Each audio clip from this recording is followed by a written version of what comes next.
Okay, so one key aspect to elementary mathematics and teaching is differentiating instruction between your low-level learners, your middle-level learners, and your high-level learners.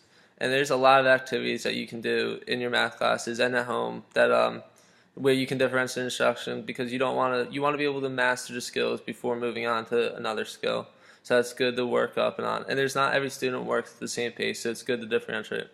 Um, One activity where you can differentiate instruction is when you're using measuring clock, like clockwork based practices. So rounding to the nearest hour, half hour, quarter hour on digital and analog clocks. For example, if you're looking for the high level learners, you'd hopefully want them to round to the nearest quarter, hour, or even 10 minutes. For your middle level learners, your goal could be to the nearest 20 minute or half hour. That's what the plan of the lesson, depending on the grade, because all the standards are different. So the more they know, depending on higher grade, the more they would have to do. Lower grade, the less they would have to do. And for your low level learners, you can have them only round to the nearest hour, which is where you want the main goal of it. But then you could eventually move up until the nearest half hour, and the main goal is to get to exactly to the closest time of the rounding, and hopefully within the closest 5 minutes.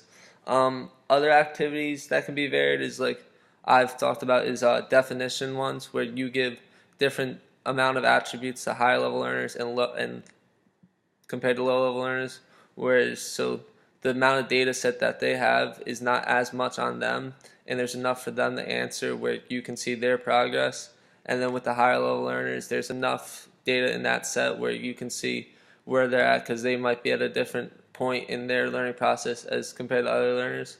But the main goal is to make it as private as possible because you don't want other students to know that certain students are not learning at the same level as them because that will just discourage them and possibly cause distractions inside your classroom.